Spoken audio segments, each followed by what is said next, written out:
Predestination and free will. So this is a hot topic. So let me just start the stream, inshallah. Predestination and free will. So this so-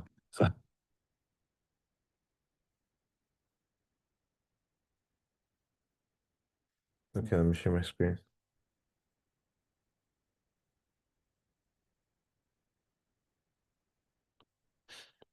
Okay, Bismillahirrahmanirrahim.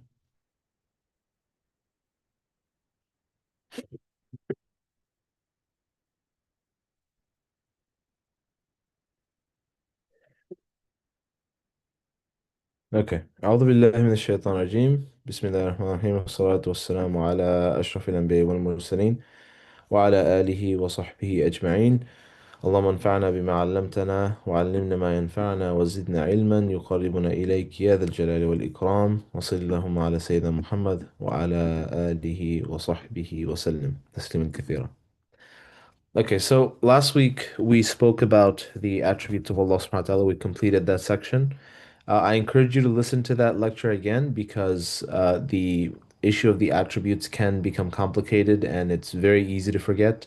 So remember that we divided up the attributes into these boxes, right? That any of the 99 names, any of the sifat khabariya, the attributes that come in the text, like the hand of Allah or the eyes, uh, um, or Allah forgets and He doesn't forget. So all these attributions to Allah Subhanahu wa Taala that come, we spoke about how we dealt with those. The Ahl Sunnah wal Jama'ah deals with those in the last lecture. Okay, but then we also have those major attributes that everyone has to know. So we're not saying that those are the only attributes of Allah. So remember that He is pre-eternal, He is everlasting. He's different from all of creation. You'll find these in Surah Al-Ikhlas, right? And then we said the positive attributes that he has knowledge, power, will, speech, hearing and seeing, and also the pre-eternal creation, taqween, okay, and life. So these attributes, it's not that we're saying that these are all the attributes of Allah, but these are the attributes that they are fard on a Muslim to know about Allah subhanahu wa ta'ala. Okay. And also most of the other attributes, you can sort of group them under these general attributes. Okay.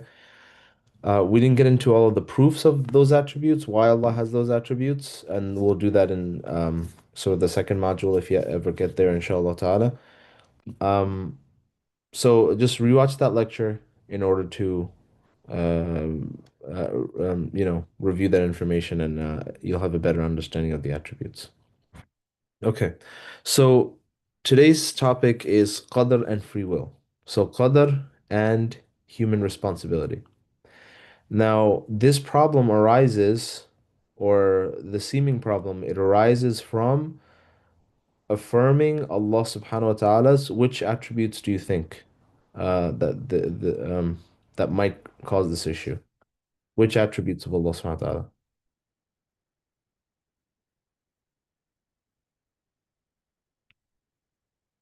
So the fact that Allah knows everything and creates everything, but then how are human beings free? So which attributes are related to this question, do you think? Do you guys remember the list of attributes? Any of the attributes?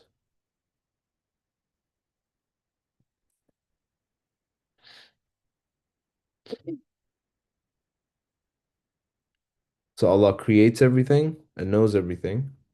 So how are human beings free? So which attributes are involved, do you think?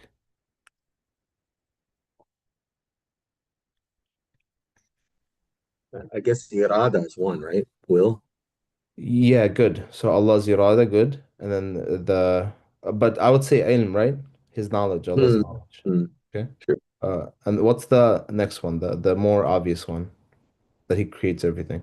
Qudra. Qudra, good. So we have this issue from it's a branch of understanding Allah's knowledge and Allah's power, Allah's qudra. Okay. So So let's look at the texts because this is or the first place that we go to, right?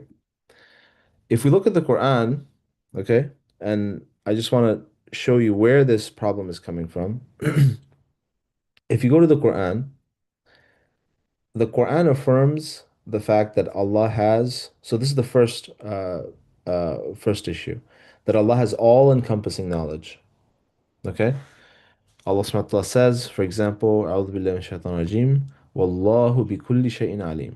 That Allah is about everything completely aware. So He's aware in all aspects. And then Surah Al-An'am, for example, وَعِنْدَهُ مَفَاتِحُ الْغَيْبِ لَا يَعْلَمُهَا إِلَّا هُ. And with Him are the keys of the unseen, none knows them except Him. So this affirms knowledge that no human being can ever know. So this is the knowledge of al-ghaib, the knowledge of all things that are hidden from the human being. And Surah Hadid, إِنَّهُ عَلِيمٌ بِذَاتِ الصُّدُورِ. And He's all aware of what is in the hearts. So this is affirming knowledge of human inner states. So it seems like in the Quran there are verses where Allah is affirming knowledge for Himself that includes any type of possible manifestation of knowledge, anything that could possibly be known.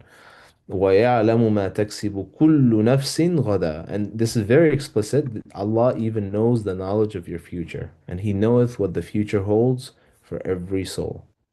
Okay? All right.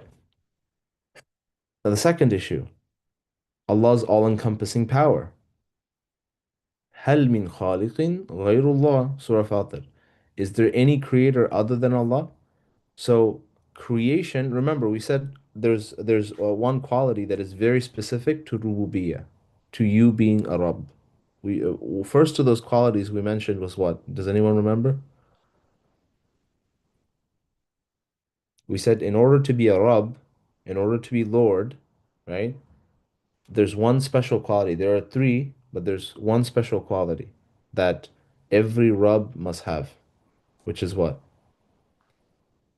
هل من خالق غير الله. The words in the verse. Does anyone remember? This is from like the second class, so I know it's a while back. So that special quality is khalq, creation from nothing. Uh, Anyone remembers the other qualities of Rabb? So in order to be a Rabb, you have to be khalq, creation from nothing, and you have to have mulk. You have to own everything completely. Okay, not partial ownership, complete ownership. And you have to do tadbir, and you have to manage everything constantly in the best way possible. And you have to have sifat al-kamal, okay, wal jalal, that you have to have perfect qualities, the perfection of quality. So if you have power, it can't be like 20% power. You can only make like wheelbarrows or trucks or something. No, you have to be able to make everything. If you have knowledge, it can't just be like, oh, I only know about anime or something like that. It has to be knowledge, complete, encompassing knowledge about everything. So, right? So you have to have sifat al-kamal. So these four qualities are the specific qualities of rububiyyah, Rabb. So, هل من خالق غير الله? Is there any creator other than Allah? So this shows us that Allah creates every possible and every single thing that exists. Okay? Surah Al-A'raf. ألا له الخلق والأمر. And this is even more explicit that Allah is affirming al-khalq for Himself. Okay? ألا له الخلق. That it's only for Him that He has this ability of khalq, creation from nothing. Okay? Wal amr, and commanding. Okay, this is another proof like that the law of Allah subhanahu wa ta'ala, we have to obey it. That no one else can command anyone else except for Allah subhanahu wa ta'ala. And even when we command other people, in legal institutions or whatever it may be, it is through the authority of Allah subhanahu wa ta'ala. Okay?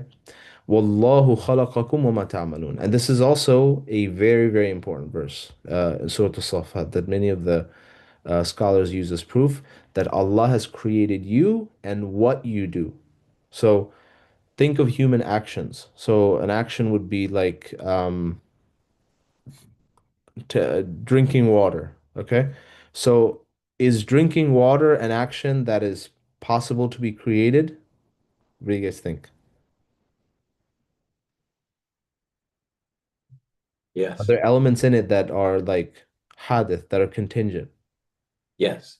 Yes. So this is the proof that that means if Allah's power links to all possible things, remember we said all contingent things require the necessary being's power in order for it to exist. Okay, so then are human actions part of that? And the answer is yes. Wallahu khalaqakum, Allah's created you, wa ma ta'malun, and what you do. Okay, so now there's a bit of an issue here. What's the issue? You can tell me.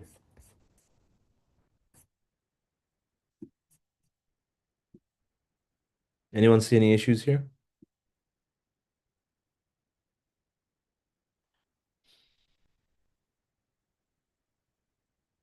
You can say what you're thinking. It's fine. This is Aqidah class, so Can you repeat the question? so Allah created you and what you do. Everything that you do, Allah created. Everything that human beings do, Allah created. So what's the issue here? Is there any issue that you can think of with With related the to human free will or human responsibility or anything like that? where does the where does consciousness or the ability to choose come from? There has to be an initial starting point there. So is Right. there So that's one issue. Yeah, that's one issue. What's another one? Like so I'm drinking water, Allah creates this action. What about another action? What about an action that we can consider problematic? What if I don't know, like I stab Ismail? so you're ascribing good and evil to Allah subhanahu wa ta'ala. Yes. Yes. This is the big problem, right? This is the issue. So yeah, if I stab Ismail now, sorry Ismail, I'm stabbing you, but if I stab him, this action is contingent or non-contingent. It requires certain synapses in the brain to fire. It requires my muscles to twitch a certain way. It requires my bone to be in a certain position. It requires the knife to pierce skin. So there are all these issues of contingency in this action, right? So does Allah create it? Yes. Allah creates the action. Okay. So how this is the issue that we're going to talk about. Allahu khaliqu kulli shay. Zumar 62. That Allah is the creator of all things. And there's so many verses in the Quran that is affirming this. Okay? All right. Now the third aspect. Allah affirming the servant's moral responsibility. Okay? Surah Al-Baqarah, لها ما كسبت وعليها ما اكتسبت. I'm sorry, I didn't put the translation for this one. So, um, for Allah subhanahu wa ta'ala is talking about the soul, that for it is what it has earned, okay? What it has earned, and it will be punished with, it will be responsible for what it does, okay? So now, when I say that um, the soul will have what it earned, what does this imply?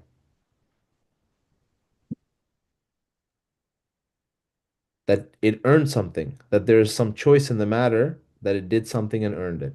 There's some moral responsibility, just based on the words. Okay? Surah Al-Najm.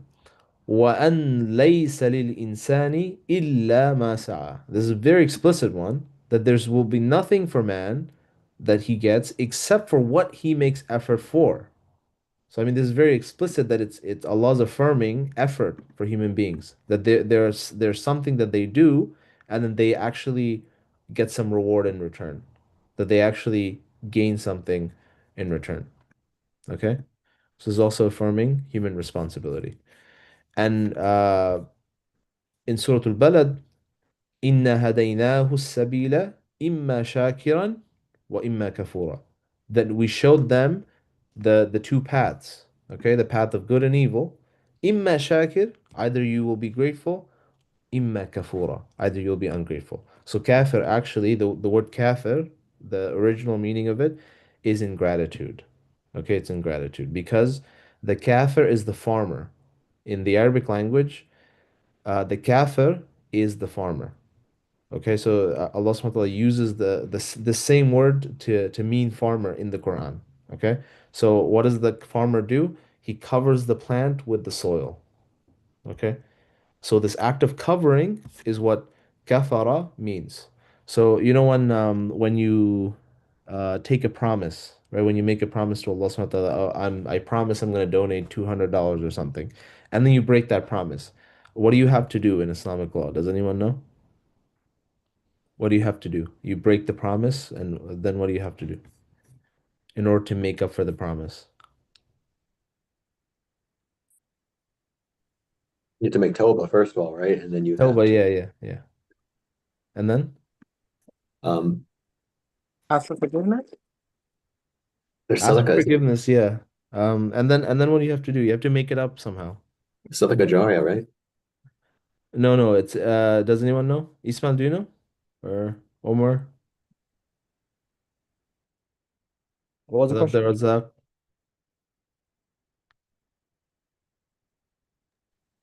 Wait, what was the question? Sorry, I missed it. So if you break a promise, you made an oath to Allah subhanahu wa ta'ala, you break it. What do you have to do in order to make it up? Anyone know? Oh, here's an easier question. If you missed missed the fast of Ramadan, good kafara, good kafara.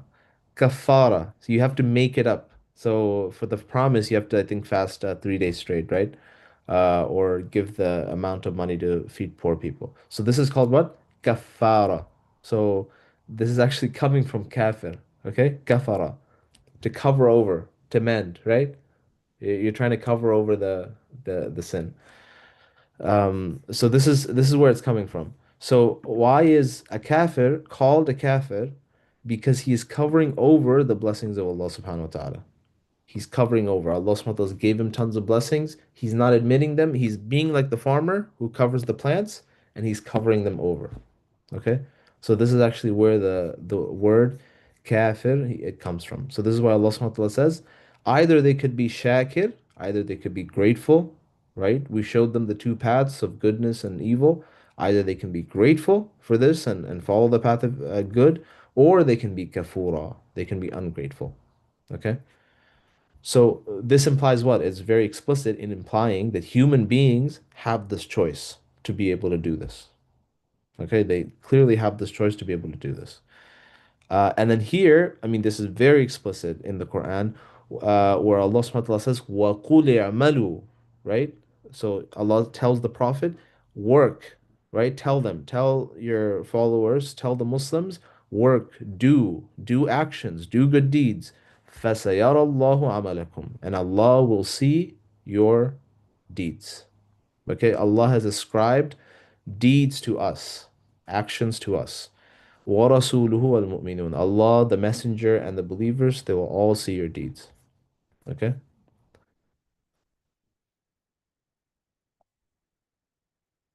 All right. So we have Allah affirming the servant's moral responsibility. We have Allah's all-encompassing power. We have Allah's all-encompassing knowledge. All right. Now we have the three dilemmas. The first one is Allah's foreknowledge, Allah knowing everything, and specifically the future, makes us compelled. Okay, this is what we have to answer. Does it actually make us compelled? Does it include this idea of jabr? Okay, jabr. So remember this term, jabr. I want us to use the Arabic terms slowly, inshallah, because it just makes it easier for us to communicate, right? So that we're not mistranslating things and we understand the concept we're talking about. So, does Allah's foreknowledge of events, specifically us, make us compelled, have al-jabr, jabr. Number two is, does Allah creating all things, remember He creates everything, including human actions, does that nullify responsibility, human moral responsibility, which in Arabic we call at-taklif, taklif. Okay? Taklif. كلف يكلف تكليفا. To make somebody responsible. لا يكلف الله نفسا إلا وسعها. Allah never burdens a soul with more than it can bear. Okay? And the meaning of that verse, by the way, is that Allah will not hold that soul legally responsible for more than it can bear. But do souls are is it possible that a soul will be given, like a human being will be given a test that they can't bear? What do you guys think? Yes. Absolutely. I mean, look at the people of Gaza, right? You can't just say, "Oh yeah, they can bear it, that's fine." The meaning of the verse is Allah will not hold you legally responsible. Allah will not hold you like responsible on the day of judgment. Like for example, let's say there are people in Gaza that are going through unbelievable hardship and they barely have any water. Okay, they're missing like prayers because they can't do wudu. They can't even do tayammum. Let's say they're being chased by these psychopathic Zionists or whatever, and they're missing prayers, let's say. لا يكلف الله نفسا إلا وسعها. Right? That the Sharia's um, the demand that the Sharia has for them is going to be much less, right? And in fact, they will get closer to Allah with much less than you and I, okay, who are living in comfort. That should make us scared, right? That the more comfort that we have, the more potential we have to worship Allah subhanahu wa ta'ala. And unfortunately, we don't, right? Unfortunately, we don't. But people who are in very strained circumstances, it's very possible that they will get closer to Allah subhanahu wa ta'ala and they will make it to Jannah with very little effort. Okay? Because لا يكلف الله نفسا إلا وسعها. Allah will not hold you Sharia, like according to the Islamic legal law, Allah will not hold you accountable for something, right? Halal and haram for more than you can bear. Okay? All right. So Allah creating everything, does that nullify at-taklif? Taklif means what? Human responsibility. Allah creating everything means, again, we said this, that He creates evil things, which we are saying is unacceptable. Or is it? Is it? So let's look at this. All right, so first let's solve the issue of foreknowledge and free will. Now this one is quite simple, actually. This one is not, hopefully it's not too difficult to understand.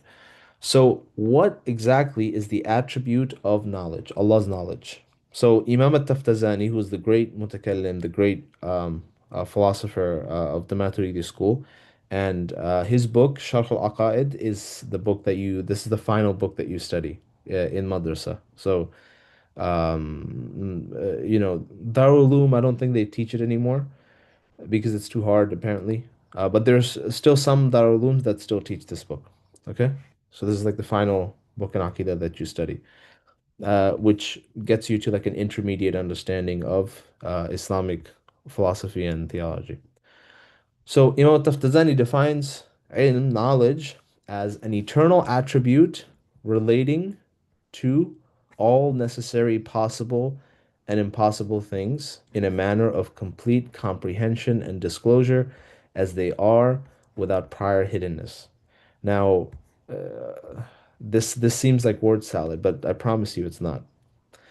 So Allah's knowledge relates. Knowledge is what? First of all, we don't know the true nature of knowledge.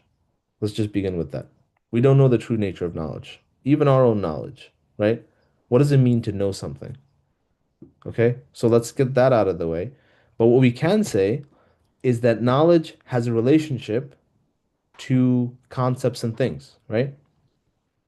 So Allah's knowledge is a meaning in His essence. Okay, it's a meaning in His essence because when you look at an essence, you can look at additional meanings of that essence. For example, I look at the essence of apple, and when I look at a red Honeycrisp apple, I'm looking at, okay, there's an apple there, but there's also redness, right? There's an added meaning to this essence, this redness.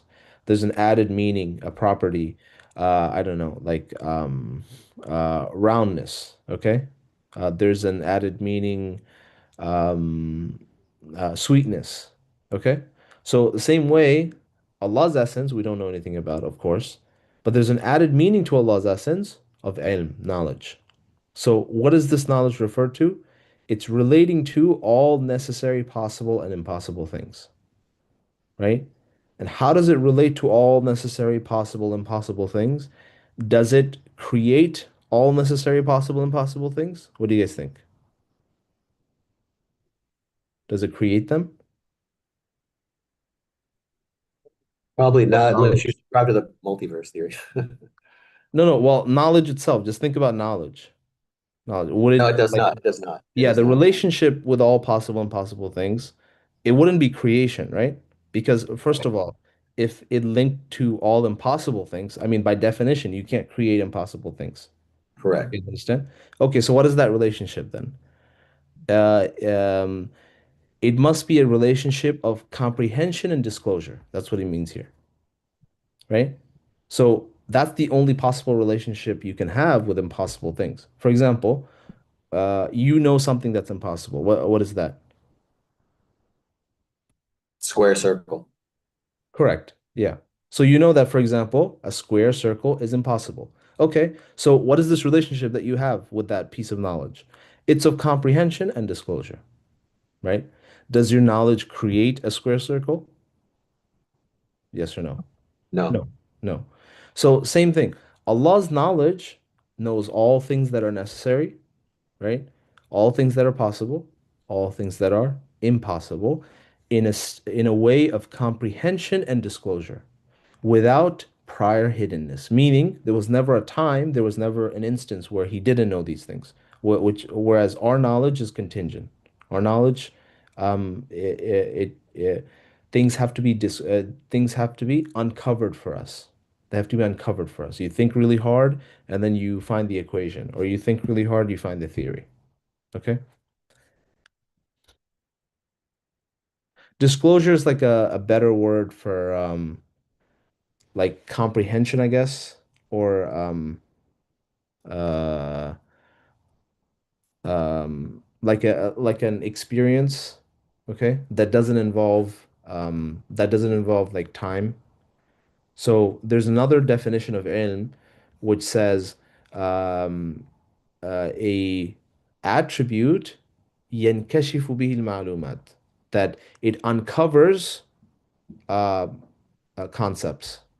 So that we can't apply this to Allah because we can't say that Allah's knowledge uncovers anything, because what will be the problem?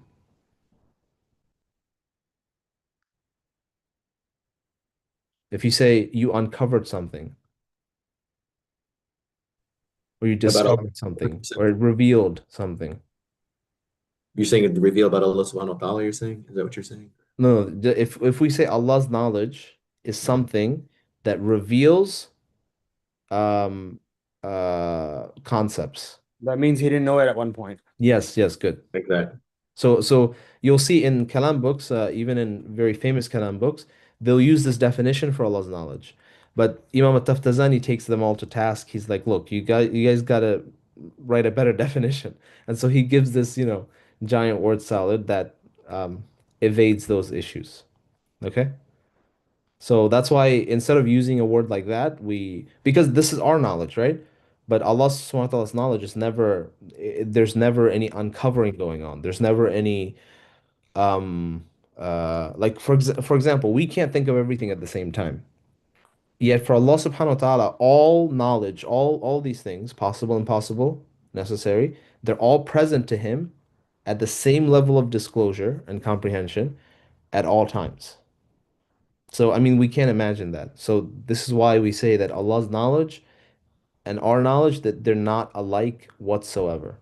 The only similarity that they share is in the word. We use knowledge for ourselves, and we use knowledge for Allah. That's the only similarity that they share. So we can't even imagine what this must be like, or feel like, let's say. Okay, without prior hiddenness. Okay, so there's nothing in this definition that tells us that knowledge has an effect on what you do. Okay? So that solves the problem. So just knowing something about the future does not affect that I am causing you to do something in the future. Okay? So that's the issue of foreknowledge and free will. So as we said, it is not an attribute of producing an effect. Ilm is not a sifa of at-ta'thir. It's not a sifa, an attribute that causes an effect. Okay, so it cannot compel you to do something. And but you would say, well, Allah subhanahu wa ta'ala has created you based on prior knowledge. So the way we understand this is that Allah subhanahu wa ta'ala, let's say, um, Brother Omar, right? Allah subhanahu wa ta'ala created him. He knew from pre-eternity that if a person with the essence of Brother Omar, with his qualities, with his situations, were to be created, he would be XYZ. And he would use his free will to do XYZ. And so, based on this information, Allah subhanahu wa ta'ala creates him. You guys understand? It is not that Allah subhanahu wa ta'ala creates him and then he makes him do XYZ.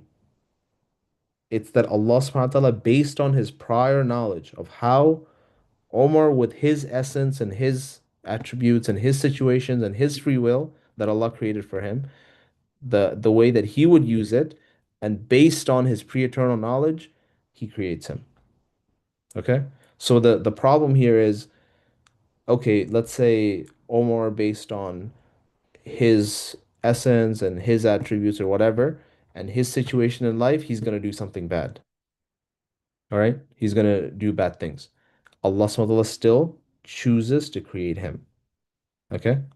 Now, at this point, it's up to Allah subhanahu wa ta'ala. It's not, Allah subhanahu wa ta'ala didn't compel him to do these things, but he did choose to bring about this person into the world.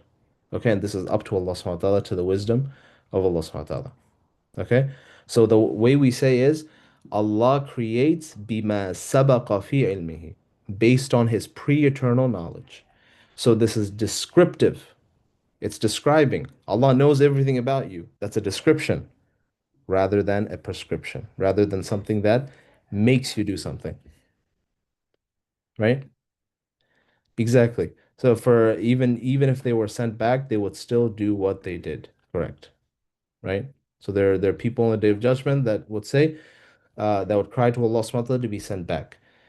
But Allah knows, based on just like a teacher knows their students very well after having spent a long time with them. Same thing with Allah subhanahu wa ta'ala, who has complete knowledge of what those people would do. All right. And now you would say, then why create them in the first place?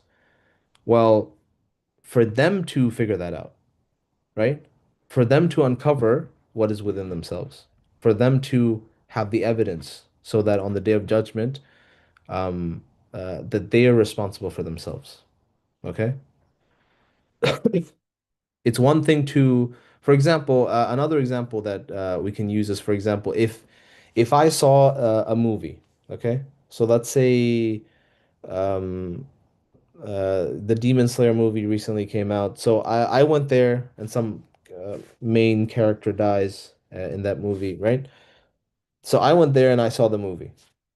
And it was such an amazing movie, such a touching movie, whatever. I remember every part of it. Now, let's say my friend is watching a couple of days later. My friend is watching that same movie. Okay. He pirated the movie from online and he's watching it on his computer, and I'm sitting next to him. And once it gets to the place where the main character dies, I spoil it for him. I'm like, oh, XYZ is gonna die. So now my friend gets really angry at me and says, "You caused this character to die. It's your fault." So what would you guys say in return to this argument? Does he have a point or does he not have a point? No, movie's Yeah, already been made. what is it? The movie's already been made, right? Yeah, I mean, you should be blaming the villain in the movie, not me. I just happen to know what happens in the movie. but it's the villain who did the action, right? But my friend is blaming me. It's like it's your fault that, XYZ died, right? Your fault. If you didn't tell me that they were gonna die, they wouldn't have died. And the answer is no. This is not how it works. So my knowledge of the movie doesn't necessarily affect the outcomes of the movie. Yeah. Go ahead, Ismail. Assalamu alaikum. Question is, isn't there like a hadith or ayah that says like a leaf does not fall without Allah's permission? So it's like, Mm. okay, so okay, so I get the knowledge versus cause and effect, but This next problem. Next problem. okay, Yeah, all next right. problem. Yeah. But knowledge itself it does not compel action. That's the whole point. Knowledge itself does not compel action. Now, Ismail is bringing up the hadith with there's not a leaf that falls without Allah's permission. Now we get to the discussion of power. We get to the discussion of power. Okay, so now let's look at human actions. Human actions. Now, clearly, everything in the universe is determined by Allah subhanahu wa ta'ala. And we have what's called the Qadar of Allah. And for us, the Maturidis, the Qadr of Allah is the bringing about in real time of Allah's will. So in pre-eternity, Allah subhanahu wa ta'ala decided certain things based on His knowledge. Bima sabaqa fi ilmihi. Okay? Bima sabaqa fi ilmihi. Based on His knowledge, pre-eternal knowledge, that He was going to bring about certain situations, certain existences out of all these possible existence. He would create them. So this is his will. This is what we call al-qada. Qada. Okay? Uh from pre-eternity. Now, when these things actually come into the world in real time, we call it what? Qadar. We call it qadar.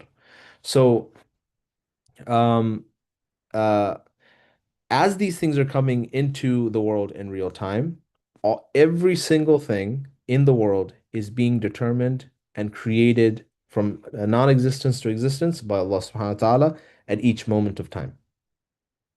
This makes sense, right? So yes, nothing falls or nothing happens except that Allah subhanahu wa ta'ala is doing it. That is correct. So a leaf falls from the tree. Allah subhanahu wa ta'ala is the one who makes the leaf fall from the tree. And this is why Sayyid Nursi, one of the ways in which he teaches us to get spiritual insight is to look at all the happenings of our lives and all the happenings of the world, right? Even the leaf falling from the tree, and to see the name of Allah subhanahu wa ta'ala in that action. And he says that this is how you see Allah.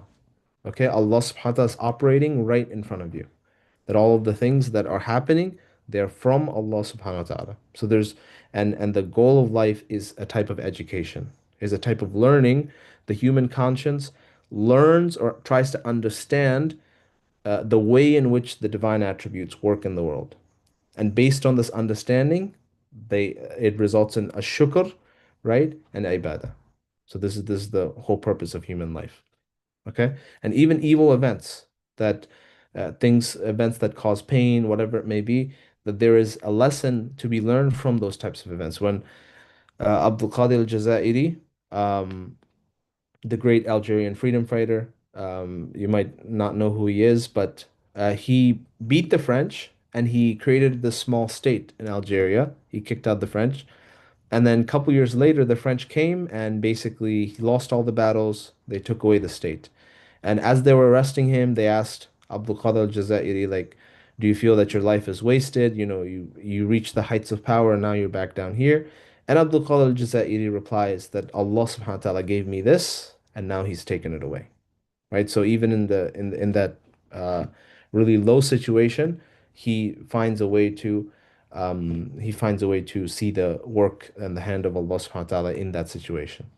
Okay, and he was a great wali of Allah subhanahu wa ta'ala, and many French people actually converted because of his character and what they saw in him. Um, okay, so yes, Allah subhanahu wa ta'ala controls everything and creates everything. Now the issue is with human action. Human action. We just said Allah controls and creates human action. Okay, so now we have to ask ourselves some questions. Are human actions, all human actions, are they all involuntary? Because if Allah creates all of them, then it means that all human actions are involuntary. Okay? So now if we say yes, all human actions are involuntary. They're like trembling. You know when you tremble, like if it's cold, or there might be a muscle spasm and your arm like moves like this. Well, you have no control over it, right? So the fatalists of the Islamic tradition, the Jabariya, you don't need to specifically remember the name, that they said that yes, we take all of these verses literally and we don't make any exceptions. And we say all human actions are involuntary. And what would be the position if you affirmed this idea? Like, what would be the result? I'm not responsible for any of my actions. Yes. And that this position is kufr. It would be kufr. Because this nullifies the entire enterprise of why Allah created us to be Khalifa on the earth and giving us moral responsibility at taklif. So this doesn't seem to be right. And we also know this from another consideration, which is that you look at yourself. Are there involuntary actions within you? Ask yourself, are there like certain actions that you do are completely involuntary? You have no, like if magnesium is low in your body, you're going to tremble. You're going to have a spasm. Can you control that? No. Okay, so there are involuntary actions. Are there voluntary actions within you? Yes. Good. So you certainly feel at a experiential level that there are certain actions that you choose to do. Okay? So for example, I picked up this water bottle. I didn't have to do that. I could have used a different example, but I chose to do this. You might ask me, why did I choose to do this? There could be a million reasons, or it could just be I wanted to. That's it. That's it. The buck stops here. I just wanted to. Okay? So clearly there's a difference between involuntary and voluntary actions. There's a clear difference. There's something in the voluntary action that's not there in the involuntary action. And that is some type of choice, some type of power, some type of qudra. Okay? And what's the proof for this? My experience. Your experiences are a proof. This is what we call wijdan, internal experience. So I don't mean like these new age type of people where I experienced to be a girl when I'm really a boy. No, that's not what I'm talking about. Wijdan is like, for example, you experience causes. Okay, for example, your thoughts. Your thoughts have a order, right? I think of this, and then I think of this, and then I think of this. This idea of sequence. So it means sequence must be a real part of the universe. It must be a real part of your experience of the world, whatever it may be. You guys understand? You experience time, you experience space. So there must be something real about these things in the outer world. So we're not talking about experiences that you sort of make up in your mind. Okay? Do I make up the idea of voluntary actions in my mind? Clearly not. Clearly not. Because every human being chooses to do certain things over others, right? They choose to do certain things over others. Okay. So let's say you say no. Are all human actions voluntary? No. Okay. So there are voluntary actions. Now the question comes is, do human beings create those voluntary actions? That's the question. So I picked up the water bottle. Do I create this action? Now, the Mu'tazili, the rationalist school, they will say that if you don't create your actions, you can't be responsible. In order for you to be morally responsible, you must create your own actions. So they say, yes, do human beings create their voluntary actions? 100%. What do we do with these verses then? Right? What do we do with these verses?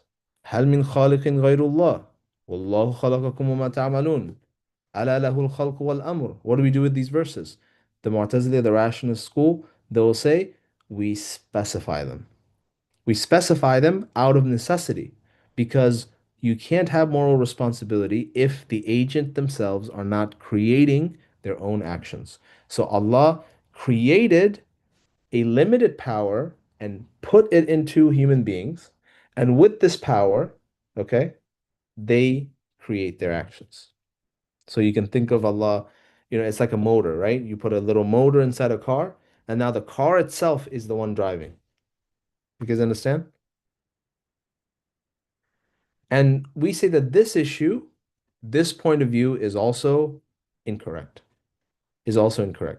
because you are saying that a creation has one of the khasa'is ar-rububiyyah, that something that is created is able to create out of nothing.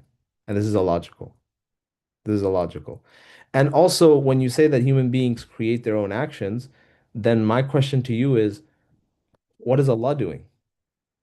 So he's not, he just, it's like a deist worldview almost, like the robotic worldview, that Allah just put this sort of motor inside of you, and now Allah's not creating anymore. It's just human beings just creating everything. Okay? And this is incorrect. And the third objection to this is that we know from experience that we do not have the power to create. You cannot create, right, something from nothing. We don't have this ability. Okay, so where is the Mu'tazila, the rational school, saying that we have this ability? Okay, so the human being with this voluntary action, okay, so let's just keep the bottle here. The human being in relationship to this voluntary action, that relationship is not one of creating. Allah's pre-eternal qudra is the one creating this, right? But I have some contribution to this action. I must have, because I feel the voluntary aspect in myself, right? So, does a human being have some contribution to this action? What do you guys think? Yes. There has to be, right? Or else, how can this action be ascribed to myself, right? So, the contribution of Allah subhanahu wa ta'ala is that He brings this action from non-existence to existence. It's al-khalq, al-ikhtira, we say. But what is my contribution? Like, how am I related? What is my ta'alluq? This is a very important word, okay? What is my relationship, my linkage to this action? That linkage, we say, is a mystery. I'm sorry to spoil, right? But we say it's a mystery. We say it can't be ikhtira. It can't be khalq. It can't be bringing from non-existence to existence. But there is some linkage there that we don't know about, we can't express, and this linkage gives us moral responsibility. And this is what we call kasb, acquisition. So we created a word as a standstill that we said there's some linkage here. Okay, let me show you a diagram. Um, you guys see this diagram here? Yeah. Okay, so here's the divine power. Here's the human will. Okay, it should be human power because we'll talk about will later on. So what is kasb? This is the human action. So the divine power creates the action. But the human being also has some type of relationship to this action. But this relationship is not one of creating from nothing. It can't be. We just demonstrated it. Because if it was creating from nothing, there are two powers attached to the same action, right? There are two powers, قادرين متعلق بالمقدور, right? There are two powers related to one action. And this is logically impossible. Why is it logically impossible?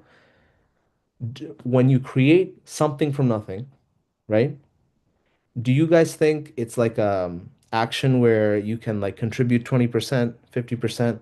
Like I'll contribute 20% of nothing and then the other person contributes 80% of something? Like do you guys think you can sort of share in that? What do you guys think? No. No. If you had a flame, let's say you had a flame, okay? Can you like contribute, you can contribute like a smaller flame and I can contribute a bigger flame? What do you think? No. No. No. Like a flame. Let's say I want to make a bigger fire, okay? So you have a torch and I have a torch. If we combine them, what will happen? Yeah, it would be bigger. Yeah, it would be. Yeah, yeah. Try to think and answer, right? Don't just try to answer what I want to hear, right?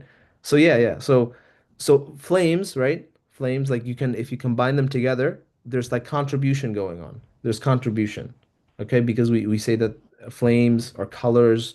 These are light. These are gradated realities, okay? What about bringing like from non-existence, Adam to wujud, creating something from nothing? Can you sort of like tag team that? What do you guys think? Because the action is very simple. The action is literally either you exist or you don't exist. That's it. There's only two states. No, You can't. Can you exist 20%? no, No. I mean, you would say, oh, maybe I'll exist without my arms or something. That doesn't count. That's not what I'm saying. Okay? Like, let's say a cell. Let's say a cell. Or let's say an atom. Atom. The smallest thing you can possibly imagine. Can you have 20% of an atom?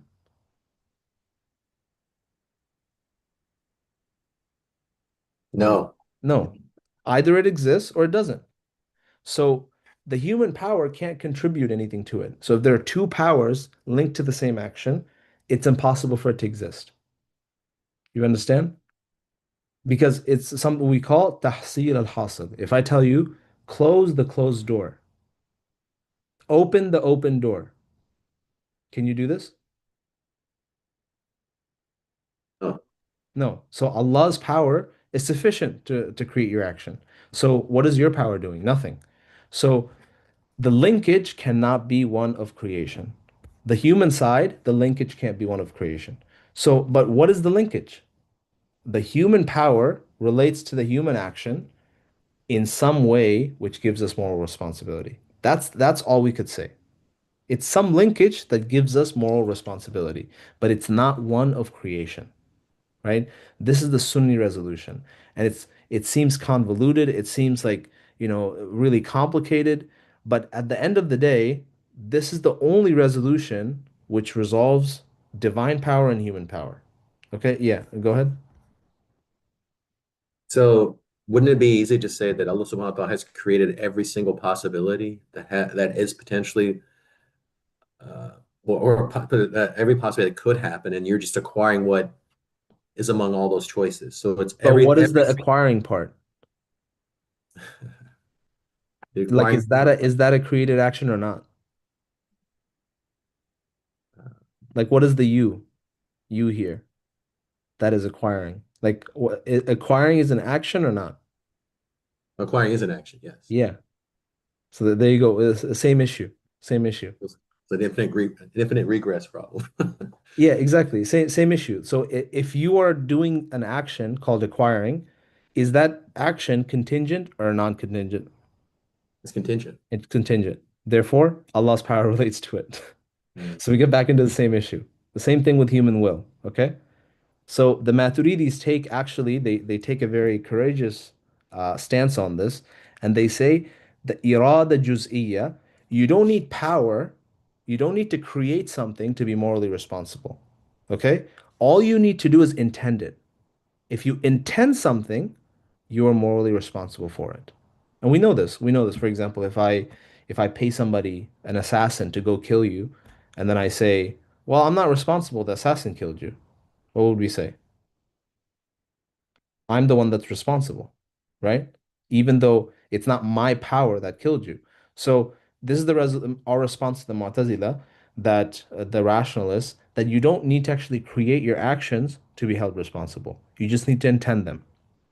And so the Maturidi school, the Hanafi school, that lineage, what we say is that human beings, Allah created this power within the human beings called Irada Juziyyah, a partial will.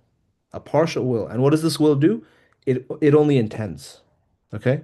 That's the only thing it can do. It cannot create actions from nothing. It cannot, the only thing it can do is intend. Okay? And Allah's power does not relate to this will. Okay? So, and what do we do about those other verses? We make a specification, an exception. So Allah creates everything except for this partial will. You guys see? So this is what the Maturidiyya will say.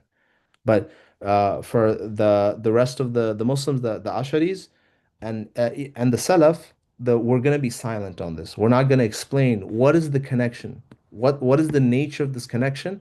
We're not going to explain it, and we say we don't know. But there has to be some type of connection here. We do feel that we have a voluntary choice, right? To this human action. The divine power creates that human action. But what is this relationship between our voluntary choice and the human action? This is the relationship we call kasb. There has to be some type of relationship there. Now, this is the only logical possibility. Okay. Now, do we have examples of power that does not have a linkage of creating something? Like, do we have an example of an attribute of power that doesn't immediately mean that it has to create something? Do we have an example anywhere in Islamic theology that everyone accepts? That's also logically fine. Because we have to show that this is reasonable, right? That, okay, human beings have a power, but it doesn't create anything, but there is some relationship there that we don't understand. So how is this uh, logically okay?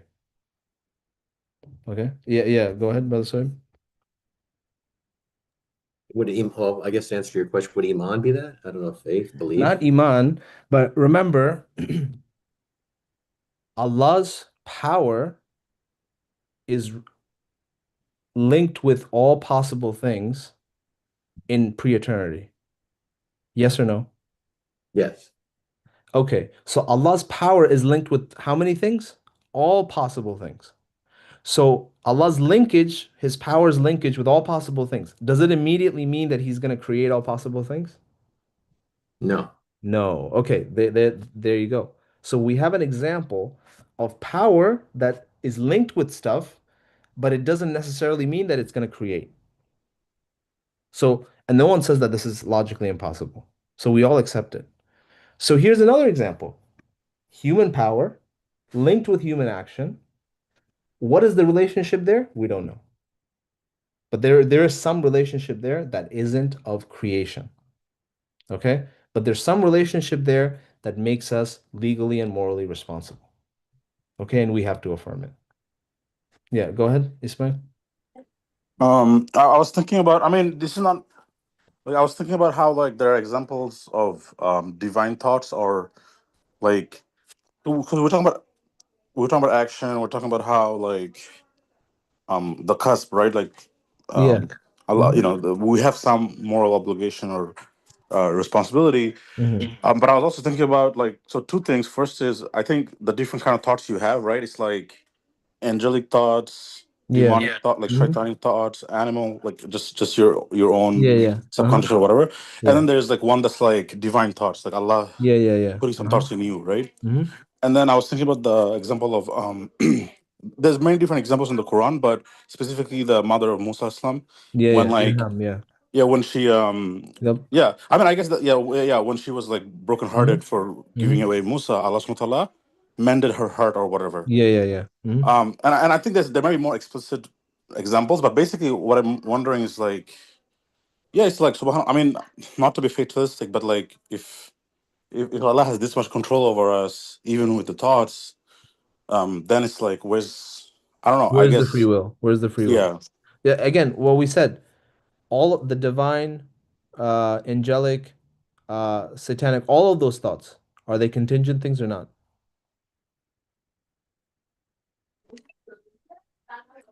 Yes. They're created. So the divine power creates them. Khalas. So now the question is, now are the thoughts themselves making you do things?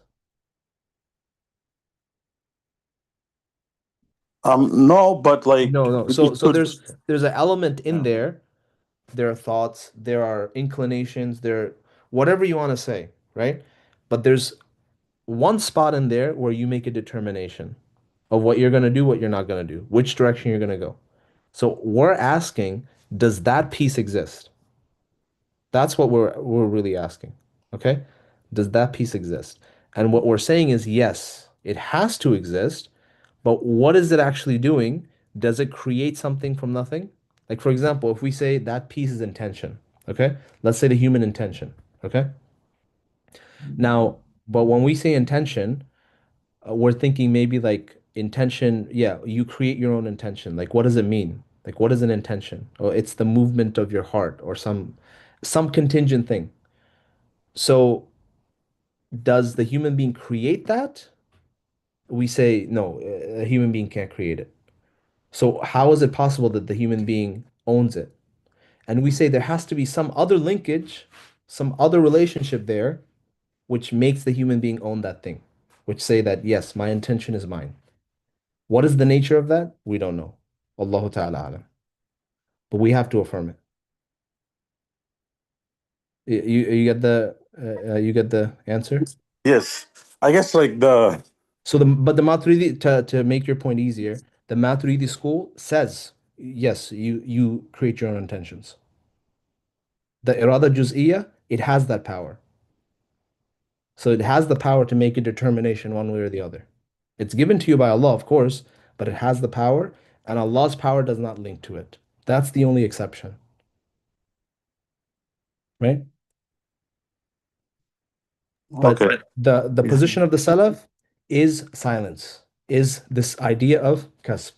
That what is this linkage? We're not going to elaborate further, right? And this is also the method of the Quran. Because remember, when the Jewish people they asked the Prophet ﷺ, what is the soul?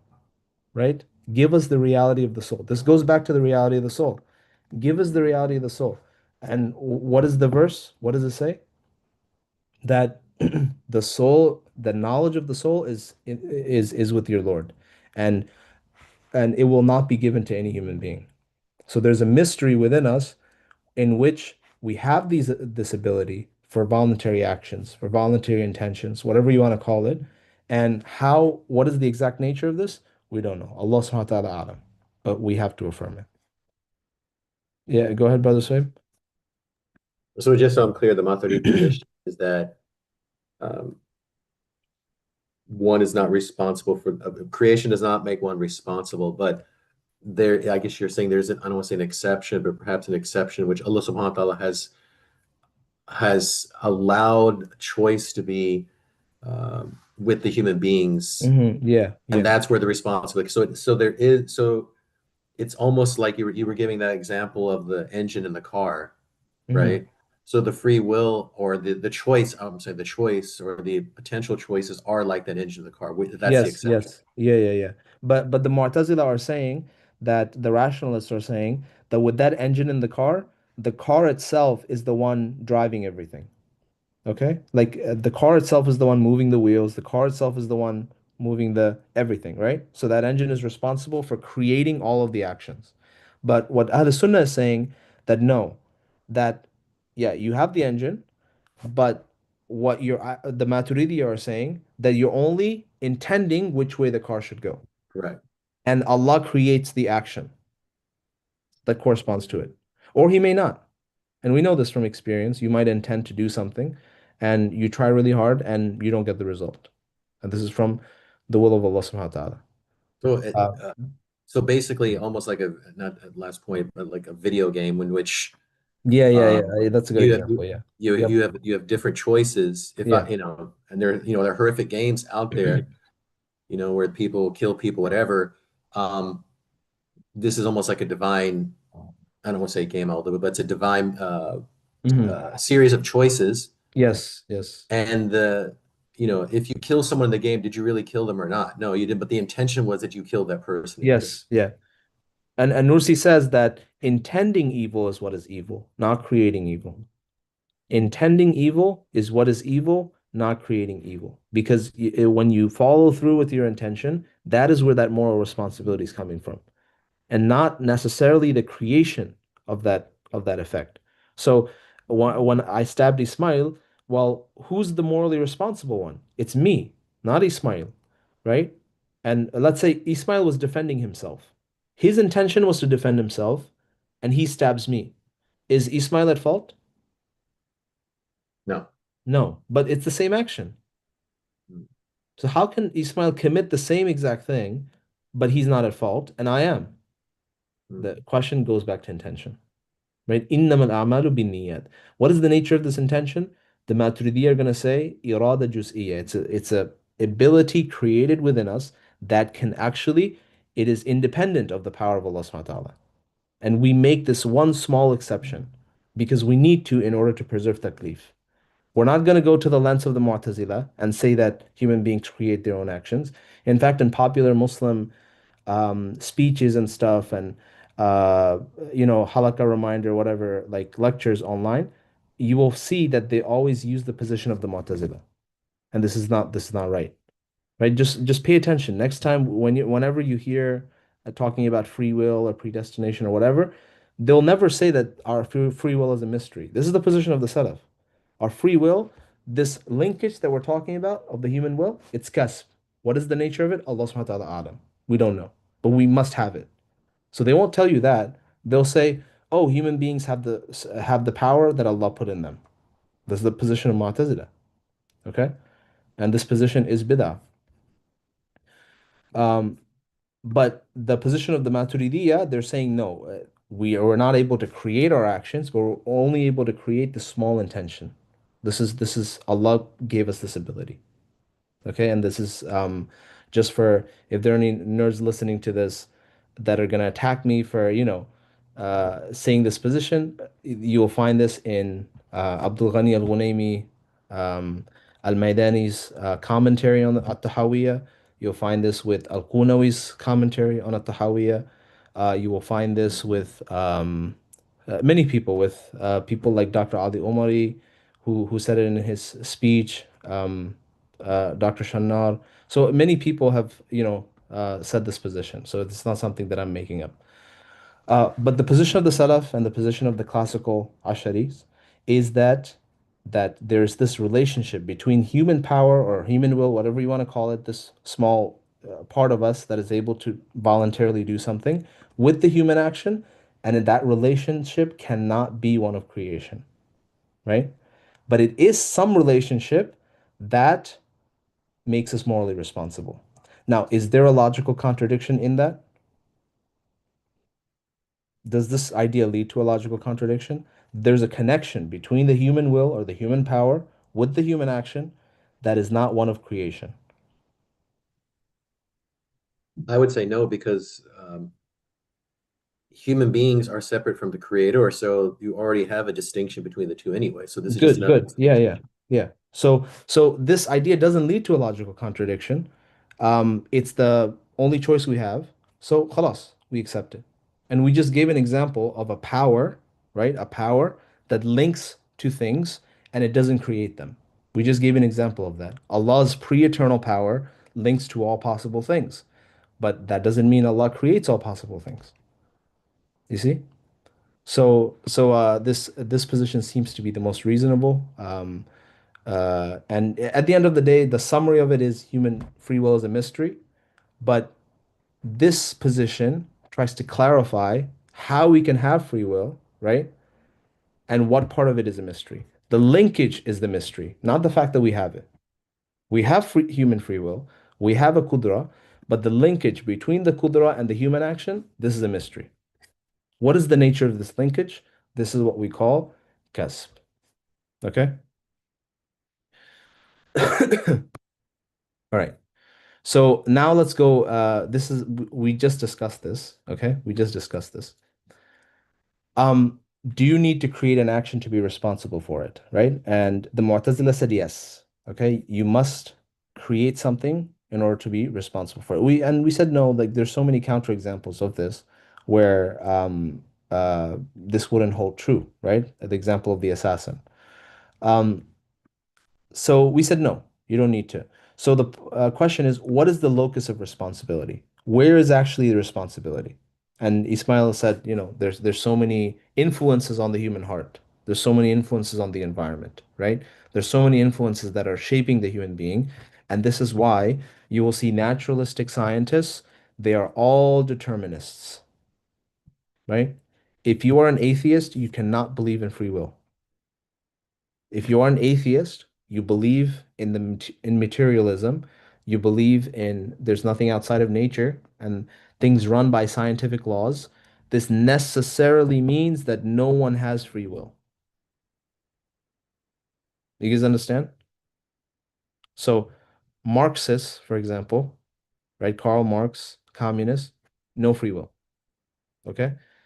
Scientists, people that physicists, whatever you want to say, none of them believe that we have free will.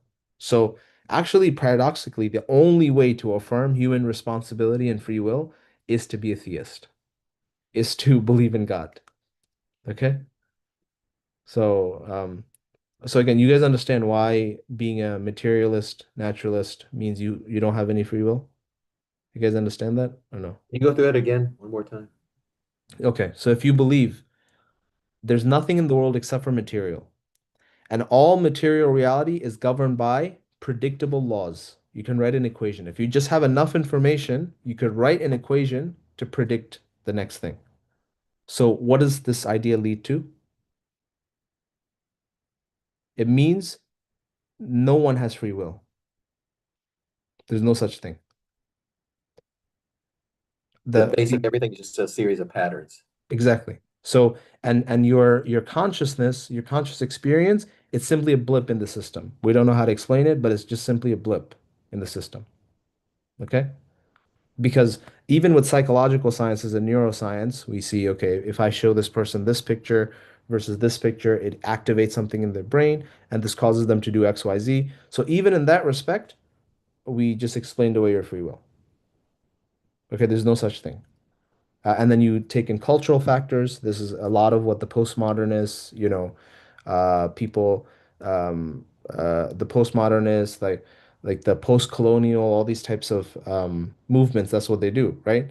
That you look at the LGBTQ, okay? So a lot of the liberal-leaning intellectuals look at your social upbringing, your environment, the influences that you have, the chemical imbalances in your brain.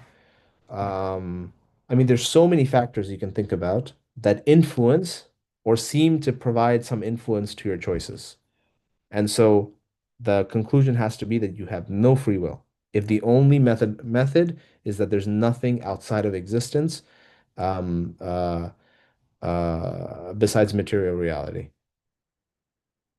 Okay?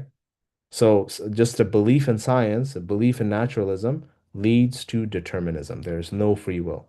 The only way to actually have free will is to have a being that has a will. Allah has a will. Allah has irada. He can choose. And he can give that power to his creation. He can give a limited type of that power to his creation. This is the only way to have free will. Okay? So the next time you're arguing with an atheist, say that. Ever played Mad Libs when they were a kid,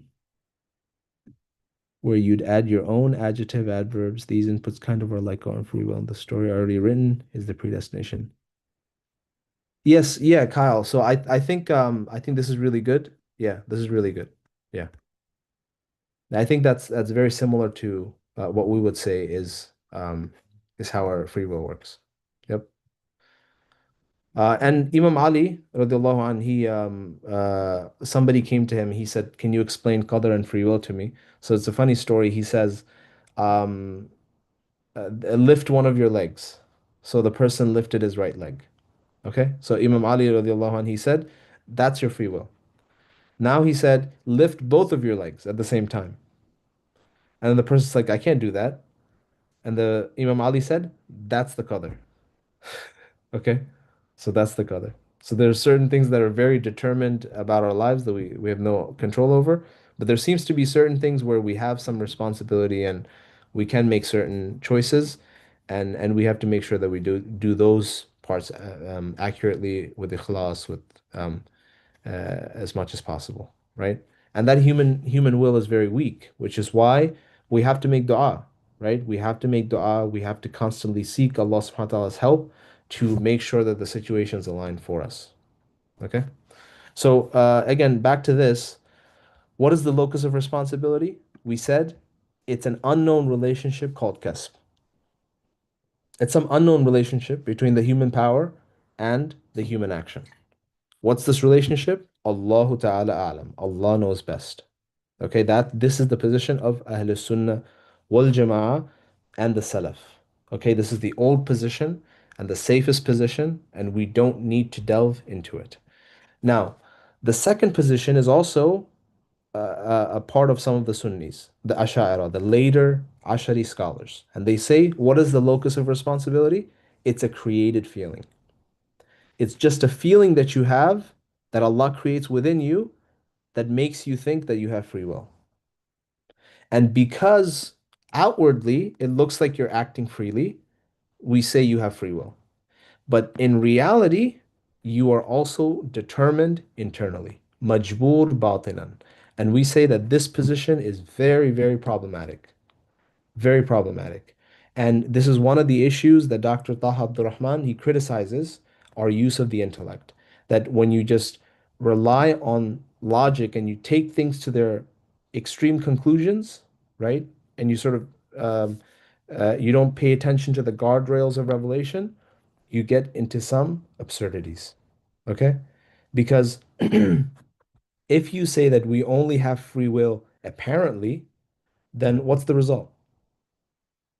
Like, oh, we actually don't have free will inside, but just because it looks like you're acting freely, we'll say we have free will. What's the problem with this? Sure. What's You end up in the same position as the You end up in Mu'tazila. the same position, exactly. And you say, well, Allah created the feeling that you have free will, and so these actions are assigned to you. My question is, there is no you, right? So if Allah is creating every single thing in this chain, there is no such thing as you. Who are the actions being assigned to, right? There's no such thing. So, and how can we even use the word responsibility, moral responsibility, taklif? Taklif presupposes there is someone that I'm putting in charge. Yes or no? So now, if there is no someone, meaning even their identity, it's being created, there's no such thing that's choosing or not choosing. Okay, who is acquiring these actions? No one's acquiring these actions. Who is being punished on the day of judgment? No one. Who is being rewarded? No one. You see, so it sort of destroys the entire structure of moral responsibility and the Sharia and everything. Okay, so this position is, I believe, Imam As-Sanusi, and then also Khalid al-Bahiyya, the next text that we're going to read, in his commentary, Shaykh al-Dardid, he mentions that Allah even creates the inclination, what we said, remember? The choice of choosing. He even creates that. Well, we say that this position is very problematic. It's very problematic, and it is not the classical position of the Salaf. It is not, because they did not delve into this issue at that length. All right. Now the Maturidiyya, they delved into it as well, but they came to a separate conclusion. They said that we have a real partial will, Irada Juziyyah. Okay? It's not just some created feeling, it is a real partial will that Allah has given to us to use to make choices. Okay? And it doesn't create our actions, but it does create that intention of choosing between actions. Okay? And this is the only thing that we have. All right?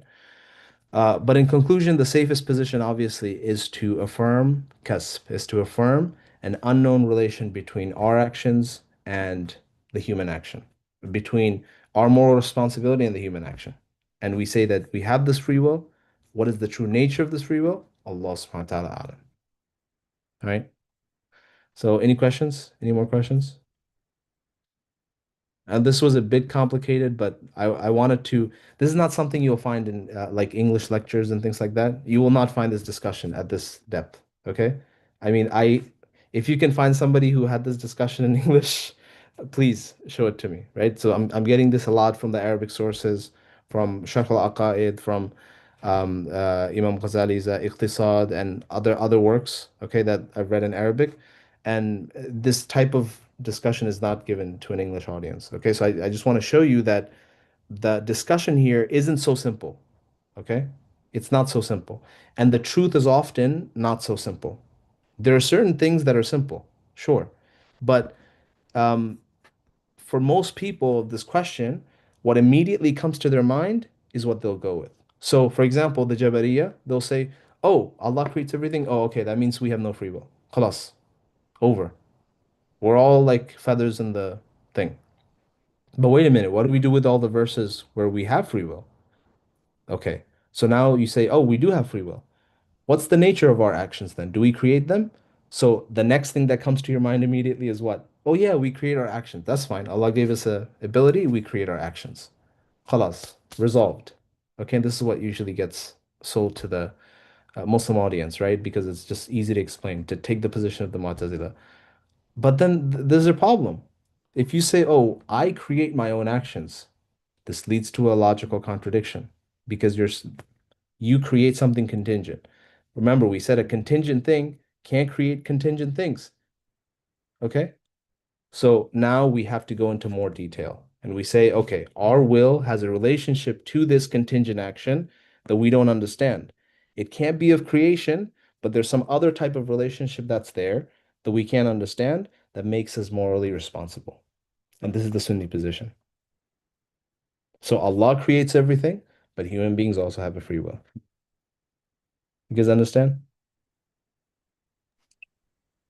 Yes, I do have like comment. Yeah, go ahead. I mean, Alhamdulillah, I know that Allah is just and fair, Mhm. but I guess I can't help think how, you know, if the input of the human beings are are so small or and potentially unknown, it's I mean, to be honest, there is some level of reassurance, like Mhm. the examples of the divine thoughts or ilham or inspiration. Like you could be getting lost, and Allah Subhanahu wa Taala is not like almost forcing you to come back to the right path. You know, Mhm. so there is some reassurance, but at the same time, it's like, oh, like our input is very small, and how can it really make changes, or I don't know, something like that. So Well, it's yeah, yeah. So this is a very important question, right?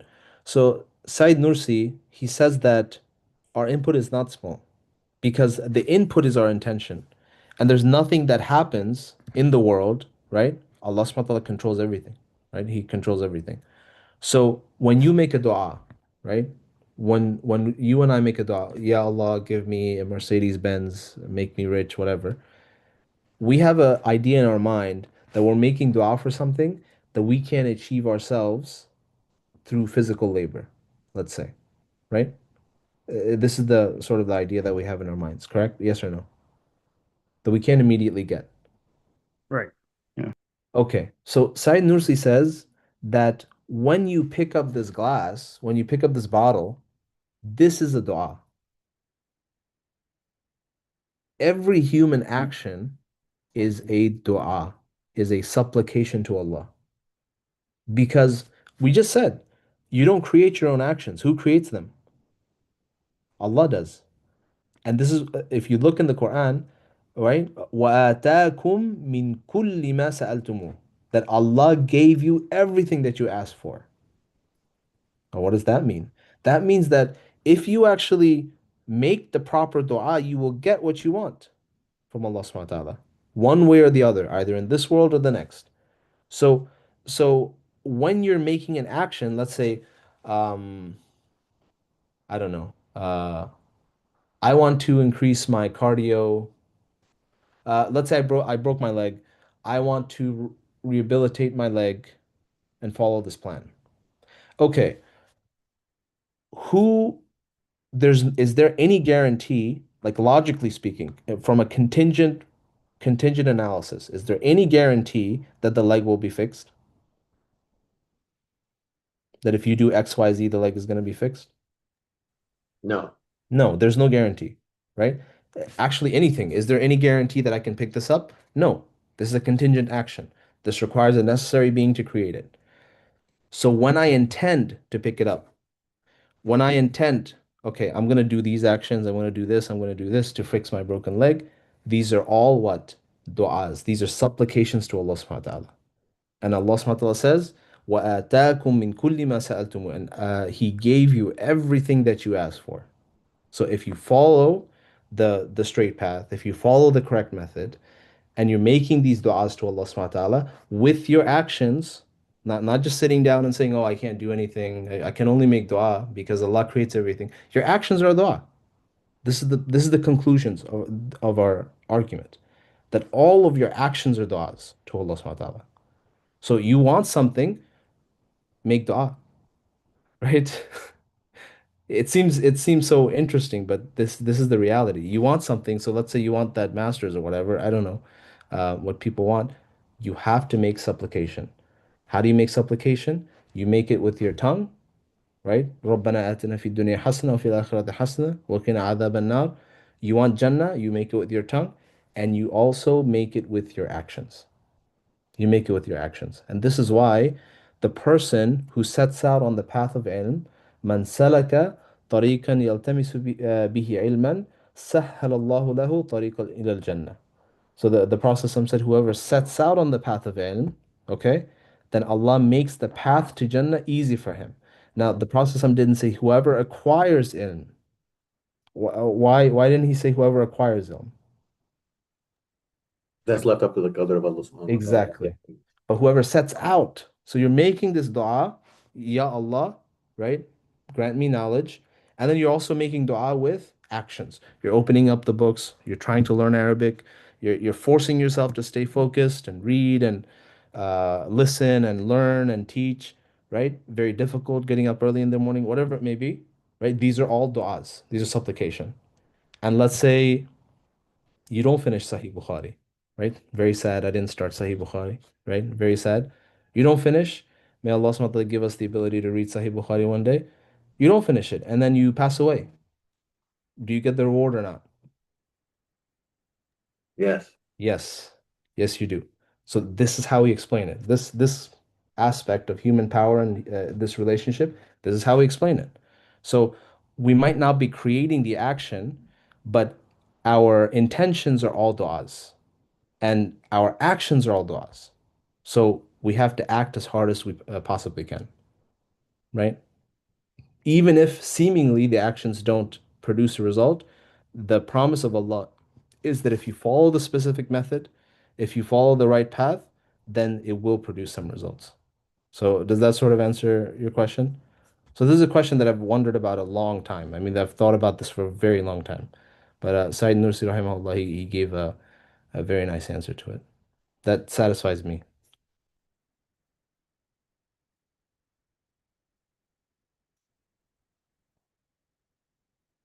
So any questions? Any comments, Ismail? No, I guess we just have to keep reflecting on Allah's blessings upon us. Um, Yeah, and following the correct method, right? So we have in Kalam we call hukmul adi. So the habits of Allah subhanahu wa ta'ala. So what is customary? Hukm adi. And hukm adi never changes for anyone except for a prophet. Okay? So what is customary? I mean, if I drop this, it's gonna hit the floor. It's gonna bang. Okay? This is hukm adi. So yes, is this necessary or contingent? Like this dropping on the floor. Is it necessary or contingent? What do you guys think? Contingent. Contingent. So Allah creates it. Okay? Could He create a different possibility? Yes, absolutely. That possibility is always there. But this is hukm adi. It will never change except with a miracle. This is why we say a miracle is kharqul ada. It breaks hukm adi. Okay? So if we want something and our contribution, whatever it may be, the blessing of Allah is that He has created an orderly universe, that there's order, there's structure in the universe. And certain path, we get certain results. This is why Allah subhanahu wa ta'ala says in the Quran, وَقُولِ اعْمَلُوا, tell them, work, do actions, do a lot of things. فَسَيَرَى اللَّهُ عَمَلَكُمْ, and Allah will see your actions. Okay? And Allah subhanahu wa ta'ala also says, وَالَّذِينَ جَاهَدُوا فِينَا, whoever strives in our path, جَاهَدُوا فِينَا لَنَهْدِيَنَّهُمْ سُبُلَنَا, and we will surely, without a doubt, guide them to our path. Right? So this is why وَإِنَّ اللَّهَ لَمَعَ الْمُحْسِنِينَ. Allah is with those who are always striving to be better, right? Who are always striving for perfection, but they'll never reach perfection. No one reaches perfection, but they're always striving to be better. لَمَعَ الْمُحْسِنِينَ. The ones who do ihsan. Okay? So, and the surah right after that, couple surahs after that, is Surah Al-Luqman, the surah of wisdom. And what is the root of wisdom? Ihsan. Ihsan. Trying to do your absolute best in whatever that you're doing. Ihsan. Okay? So hopefully that helps us with this answer. We have to understand philosophy is trying to, or kalam is trying to get at the root of reality, right? But our experiences are a different thing. We're trying to get at the root of reality, but our experiences are a different thing. And we have to, in regular life, in a relationship with Allah subhanahu wa ta'ala, it cannot be a type of philosophical relationship. What we're trying to do here is we're trying to defend human free will. Okay, that's what we're trying to do. Like at a ontological level. Or else, if we don't have this defense, then you believe in free will just because of faith, right? Do we believe in free will just because of faith, or is there a logical, sound reason we believe in free will? This is the question we're trying to answer, right? So if you just believe in free will because of faith, this is a shaky belief. This is now if you, I don't know, there are people with addictions, there mental problems, this and that, and these people be like, well, how am I going to have faith that I have free will? But we just said here, it is logically possible that you do have a will, you do have a free will, and you do have actions that you're morally responsible for. Okay? So we can never drop that from a person who has awareness and responsibility. Okay, any other questions, inshallah?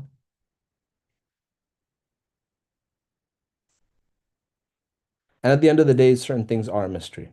Certain things are a mystery. We can't know their reality. There's a limit to logical investigation.